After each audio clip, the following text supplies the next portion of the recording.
ایک تو یہ جو پی ٹی ایم کا جرگہ تھا اس کے خلاف ایک درخواست کی سماعت تھی، اور جو دوسرا تھا وہ پشتون تحفظ موومنٹ کو کالعدم قرار دینے کے نوٹیفیکیشن کے خلاف سماعت تھی۔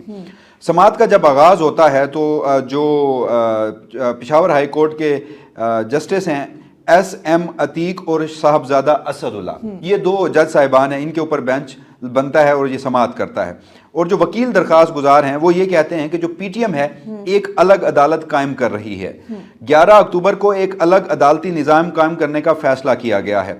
پھر یہاں پر جو جسٹس صاحبزادہ اسد اللہ ہیں وہ یہ آبزرویشن دیتے ہیں کہ اس پر وفاقی حکومت نے پابندی عائد کی ہے، یعنی پی ٹی ایم پر وفاقی حکومت نے پابندی عائد کی ہے، تو پھر اس کیس کا کیا مقصد ہے؟ اس کے بعد یہ کہا جاتا ہے کہ اس کیس کو ہم بعد میں سنتے ہیں، دیگر جو کیسز ہیں وہ وہاں پر سنے جاتے ہیں۔ دوسرا بھی ریلیٹڈ کیس تھا اور انہی دونوں جج صاحبان کے ایگزیکٹلی وہ دوبارہ جب سماعت شروع ہوتی ہے تو اگین یہی دو جج صاحبان تھے، اور اس کے بعد وکیل درخواست گزار جو ہیں وہ کہتے ہیں، یہ پی ٹی ایم کے وکیل ہیں، وہ کہتے ہیں پشتون تحفظ موومنٹ کو کالعدم قرار دیا گیا۔ اس کے بعد یہ بھی ساتھ کہا جاتا ہے کہ پشتون گرینڈ جرگے کو ناکام بنانے کی کوشش کی جا رہی ہے، جن بنیادوں پر پشتون تحفظ موومنٹ کو کالعدم قرار دیا گیا وہ فراہم نہیں کیے گئے۔ جس کے بعد جج صاحبان جو ہیں وہ سرکاری وکیل سے پوچھتے ہیں کہ کیا پابندی کا اعلامیہ وفاقی حکومت نے جاری کیا؟ اس کے بعد یہ بتایا جاتا ہے انہیں ایڈیشنل اٹارنی جنرل جو کمرہ عدالت میں موجود ہوتے ہیں کہ جی ہاں، تنظیم پر پابندی کا فیصلہ وفاقی کابینہ نے کیا ہے۔ جس کے بعد عدالت یہ حکم جاری کرتی ہے کہ درخواست گزاروں کو یہ جو آپ نے پی ٹی ایم کو کالعدم قرار دیا ہے اس کو کالعدم قرار دینے کی وجوہات جو ہیں وہ فراہم کر دی جائیں، اور اس کے ساتھ ساتھ جو کیس کی سماعت ہے وہ 15 اکتوبر تک ملتوی ہو جاتی ہے۔ یہ ہے وہاں کی ایکچول صورتحال۔ اب یہاں سے جو پنڈی سے خبر آئی، اسلام آباد کے ہمارے صحافیوں نے چلائی، تمام ٹی وی چینلز پہ چلی، وہ رپورٹ کیسے ہوتی ہے وہ ہو بہو میں ایک ایک لفظ پڑھتا ہوں جس سے آپ کو اندازہ ہو جائے گا۔ بریکنگ، پشاور ہائی کورٹ اور خیبر ڈسٹرکٹ کورٹ کی جانب سے کالعدم پی ٹی ایم سے متعلق پیٹیشنز پر فیصلے جاری۔ اچھا، یہ جو الفاظ ہیں یہ کبھی کورٹ رپورٹر بھی نہیں لکھتا، نہیں ہو سکتے، کیونکہ کورٹ رپورٹرز پہلے کیس کا ٹائٹل بتاتے ہیں کون سے جج صاحبان ہیں، اس کے بعد کیس چلتا ہے۔ اس کے بعد خیبر کے رہائشی نے کالعدم پی ٹی ایم کی جانب سے متوازی عدالتی نظام قائم کرنے کے خلاف پشاور ہائی کورٹ میں پٹیشن دائر کی۔ اب یہاں پر جو متوازی عدالتی نظام ہے وہ جرگے کو بولا جا رہا ہے۔ خیبر ڈسٹرکٹ کورٹ میں شہری کی جانب سے پٹیشن دائر کی گئی کہ کالعدم پی ٹی ایم کی جانب سے متوازی عدالتی نظام کے جلسے کے لیے چنی گئی جگہ متنازع ہے۔ جو کیس کی سماعت ہے 2 رکنی بینچ پر مشتمل جسٹس عتیق شاہ اور جسٹس صاحبزادہ اسد اللہ نے کی۔ اب یہاں پر ایڈیشنل اٹارنی جنرل کو کوٹ کر کے بتایا گیا کہ ایڈیشنل اٹارنی جنرل عدالت کو بتا رہے ہیں کہ پی ٹی ایم کو وفاقی حکومت کی جانب سے کالعدم قرار دیا گیا ہے۔ اس پر اب آگے عدالت لکھا ہوا ہے، یعنی اگر کوئی جج صاحب ناظرین ریمارکس دیتے ہیں تو ہم ان کے ٹکرز کے آگے جج صاحب لکھتے ہیں، یا جب عدالت لکھیں تو اس کا مطلب ہوتا ہے کہ وہ اس بینچ کا حکم ہے یا بینچ کا فیصلہ ہے۔ تو اس میں عدالت کو کوٹ کر کے لکھا گیا کہ کالعدم ہونے کی بنیاد پر پی ٹی ایم کی سرگرمیوں پر قانونی طور پر پابندی عائد ہے۔ اب یہ عدالت کے کوٹ کر کے کہا جا رہا ہے، حالانکہ عدالت نے کسی جج نے ایسا نہیں کہا۔ پھر آگے عدالت کو کوٹ کر کے کہا گیا کہ کسی بھی کالعدم تنظیم پر قانون نافذ کرنے والے اداروں کی جانب سے کارروائی قانونی طور پر جائز ہے۔ اچھا، یہ تاثر دینے کی کوشش کی گئی کہ پشاور ہائی کورٹ بھی قانونی طور پر جائز قرار دے رہی ہے جو پولیس گزشتہ روز بربریت کا اور ریاستی طاقت کا مظاہرہ کر رہی تھی، جرگہ جو اس کے شرکا تھے۔ اس کے بعد پھر عدالت کو کوٹ کر کے کہا گیا کہ پشتون قومی عدالت کے لیے استعمال ہونے والی زمین بھی متنازع ہے۔ پھر آگے حکم جاری جو لکھا گیا، متنازع زمین پر جلسے سے روکنے کے لیے عدالت کا سٹے آرڈر، حکم جاری۔ اس کے بعد یہ کہا گیا کہ پولیس کو امن و امان برقرار رکھنے کے لیے کارروائی کی اجازت دے دی گئی۔ مزید کہا گیا کہ پی ٹی ایم آرگنائزرز اور مقامی کوکی خیل قبائل رہنماؤں کو زمین پر مداخلت سے روک دیا گیا۔ پشاور ہائی کورٹ کی جانب سے کیس کی سماعت 15 اکتوبر تک ملتوی کر دی گئی۔ اب پہلے ہم نے پڑھا کہ ایکچول صورتحال کیا تھی، پھر ہم نے پڑھا کہ عدالت سے منسوب کر کے ایک تاثر دیا گیا کہ جیسے کوئی فیصلہ جاری ہو سکا ہے۔ جج صاحبان نے ایسی کوئی آبزرویشن نہیں دی۔ جب مریم نے اپنے سورسز سے کنفرم کیا، ہم نے بھی وہاں سے جو ہمارے صحافی دوست عدالت کور کرتے ہیں، پتہ یہ چلتا ہے کہ جو وفاقی حکومت کا مریم جواب ہوتا ہے عدالت میں دائر کیا جاتا ہے، اس کو عدالت کہہ کر کوٹ کر دیا، اس کو عدالتی حکم نامہ بنا کر پیش کر دیا گیا۔ اور یہاں پر یہ معاملہ سنگین اس لیے ہے کہ کل وہاں فائرنگ ہوتی ہے جہاں پر لوگ جمع ہوتے ہیں جرگے کے مقام پر، اور وہاں 4 افراد کی اب تک رپورٹڈلی ڈیتھ ہو چکی ہے، اور اس ان 4 جانوں کے ضیاع کو اس طرح سے لیگل کور دیا جا رہا ہے کہ پولیس کو ہر قسم کے ہتھیار استعمال کرنے کی، اور کیونکہ کالعدم بھی ہے اگر پی ٹی ایم، تو آپ نے ابھی تک اس کو دہشت گرد جماعت تو ثابت نہیں کیا ہے، نہ ہی آپ کے پاس کوئی ثبوت ہے. آپ زبانی فائرنگ بہت کرتے ہیں، فورن فنڈنگ ہے، ایسے ہے ویسے ہے، لیکن ابھی تک پی ٹی ایم کے خلاف اگر اتنے ہی ثبوت ہے تو عدالتوں میں جا کر پیش کریں، اس کو جو قرار دینا ہے قرار دیں. لیکن اس طرح سے شہریوں کے اوپر آپ نے اسٹریٹ فائرنگ کی اور اب اس کو کور دینے کے لیے باقاعدہ ٹکر چلوا رہے ہیں. اور پھر ٹھیک ہے یہ معاملہ سینسٹیو ہے، اس کو حل ہونا چاہیے. عدالت سے منسوب من گھڑت اپنی مرضی کے ٹکرز ٹی وی چینلز پر چلانا. یہاں غلطی وسیم عدالت کی بھی ہے. جب عدالت کو نظر بھی آ رہا ہے کیا ہے تو وہ بھی کوئی کلیریفیکیشن دے سکتے تھے، مگر خیر جتنے سینسٹیو حالات اس وقت خیبر پختونخوا میں ہیں نہیں، ان کو الزام تو ہم پہ نہیں کر لگتا سکتے. ہے، ہم پہ بھی کہ ہم ڈیجیٹل میڈیا کرتے ہیں. فساد جو ہے وہ ڈیجیٹل میڈیا والے فساد پھیلاتے ہیں. پھیلاتے ہیں. لیکن یہ کیا ہے، مین سٹریم نیوز چینلز نے یہ سب خبر چلائی. اپنے رپورٹرز، ہمارے کچھ رپورٹر سے بھی بات ہوئی، وہ کہتے ہیں کہ جب ہم پشاور ہائی کورٹ کی ایکچوئل کارروائی کو رپورٹ کر رہے تھے تو ہمیں روک دیا گیا. اس کے بعد ہمیں کہا گیا کہ خبر کہیں اور سے آ چکی ہے، اب یہ چلے گی. یعنی آپ نے ایک صوبے کی آئینی عدالت ہے ہائی کورٹ، سب سے بڑی عدالت ہے، اس سے منسوب کر کے جھوٹ پھیلا رہے ہیں. بدقسمتی ہے وسیم کہ ہمارے ٹی وی چینلز کا معیار یہ رہ گیا ہے کہ آپ کو یاد ہوگا ابھی کچھ دن پہلے ہی علی امین گنڈا پور کی سی سی ٹی وی فوٹیج چلی تھی. اس کے علاوہ ایک اہلکار کی جو ہے وہ شہادت کو کس طرح سے استعمال کیا گیا، اس کو سیاسی رنگ دیا گیا، یہ سب کچھ بھی ٹی وی چینلز کے استعمال ہی سے تھا. لیکن یہ جو اس وقت پشتون امن جرگہ ہے، اس میں پاکستان تحریک انصاف نے پہلے شمولیت کا فیصلہ کیا تھا، لیکن بعد میں سینسٹیوٹی کا اندازہ کرتے ہوئے وہاں جو وزیر اعلیٰ کے پی شمولیت کا فیصلہ تب کیا گیا تھا جب ابھی یہ تیاریوں میں مصروف تھے. عمران خان سے ملاقاتیں بھی اس وقت جاری تھیں، تو عمران خان نے جو پہلے ہی پولیس نے ایک مرتبہ فائرنگ کی تھی، شیلنگ بھی برسائی تھی، تو عمران خان کی جانب سے مذمت کی گئی تھی اور کہا گیا تھا وفاقی حکومت اس جرگے میں شریک ہو اور ان لوگوں کے جو گریوینسز ہیں وہ سنیں، ان سے بات چیت کریں. جب تک آپ ان سے بات چیت نہیں کریں گے، انہیں انگیج نہیں کریں گے، صورتحال کشیدہ ہوگی. وہ ہمارے اپنے لوگ ہیں. بالکل. تو ہوا کیا کہ پھر علی امین گنڈا پور صاحب 24 گھنٹے جو کہیں گزارتے ہیں، 30 گھنٹے، اس کے بعد جب وہ پشاور پہنچتے ہیں تو پھر ان کا سٹانس اور ہوتا ہے. لیکن یہاں پر ہم نے کل خاصی تنقید کی پاکستان تحریک انصاف پر. سیاسی کمیٹی کو ایٹ لیسٹ کریڈٹ دینا چاہیے. پاکستان تحریک انصاف کی جو نوجوان قیادت ہے، ایون کہ کے پی میں ہو یا پھر چاروں صوبوں میں ہو، انہوں نے گزشتہ روز اپنی ہی حکومت کے جو اس سارے معاملے میں اقدامات ہیں انہیں کنڈیم کیا. اور پھر شاید یہی وجہ ہے کہ علی امین گنڈا پور اس قدر پریشر میں آئے کہ کل جو وہ وفاقی حکومت کی کٹ پتلی کے طور پر کام کر رہے تھے، پھر رات انہیں ایک ہنگامی میٹنگ بلانا پڑی، آج پھر انہوں نے ایک نام نہاد جرگہ بلا لیا. تو اب وہ ویسے آئرنی نہیں ہے کہ محسن نقوی ساتھ بیٹھے ہوئے ہیں علی امین گنڈا پور کے، اور وہ بیٹھ کر امن جرگے پر بات ہو رہی ہے. بہرحال ہونا چاہیے نا، یہ میں آپ کو بتاؤں، اسٹیبلشمنٹ کو بھی اس میں شریک ہونا چاہیے.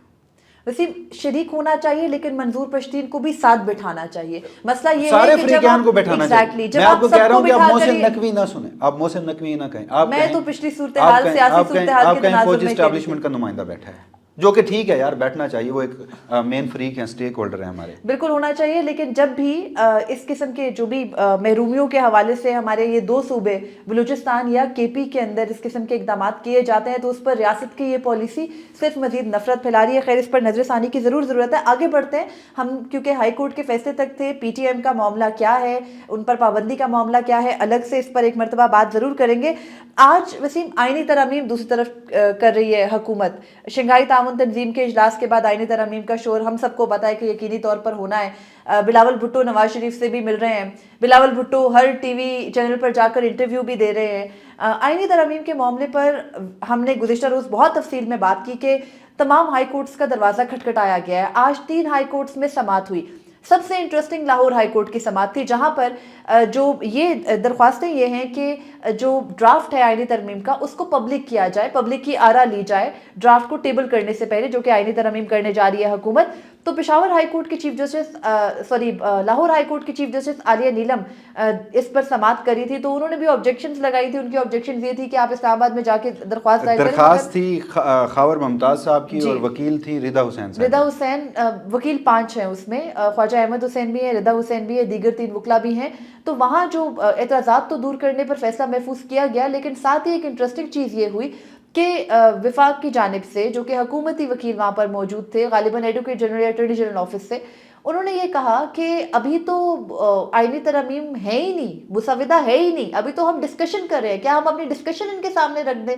ابھی تو کوئی ڈرافٹ ہی نہیں ہے. تو بھائی جب ڈرافٹ ہی نہیں ہے تو آپ پچھلے 3-4 ہفتوں سے پیٹ کس چیز کو رہے ہیں، لڑائی کس بات کی ہے؟ اور پھر ڈرافٹ ہے، اور وفاقی وزیر قانون اعظم رضی تارڑ نے غالباً کل ہی اس ڈرافٹ کو اون کیا ہے، جو اس سے پہلے اون نہیں کر رہے تھے، اون کیا ہے جو پبلک ہو چکا تھا 16 سپٹمبر یا 17 سپٹمبر کی. ایک تو اس کو آن کیا ہے، دفاع کیا، چلیں اس میں فوجی عدالتیں تھیں. اس کے بعد جو وفاقی حکومت کی لیگل ٹیم ہے، وکلا کی 2 سیاسی جماعتیں، پاکستان بار اور سپریم کورٹ بار کونسل، انہوں نے بھی تو ایک مسودہ دیا ہے، اور اطلاعات یہ ہیں کہ اعظم نذیر تارڑ صاحب انہیں بھی آن کر رہے ہیں. اس میں بھی باقی ساری چیزیں ہیں، فوجی عدالتوں کو انہوں نے نکال دیا.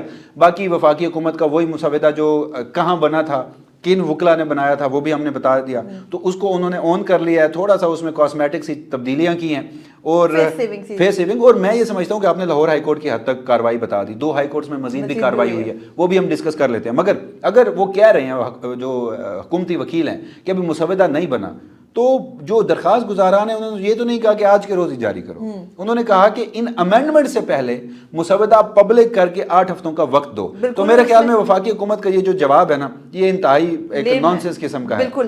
اس کے علاوہ بھی 2 ہائی کورٹس میں سماعت ہوئی ہے. اسلام آباد ہائی کورٹ میں انٹرسٹنگ سماعت ہے. چیف جسٹس عامر فاروق بڑے متحرک ہیں.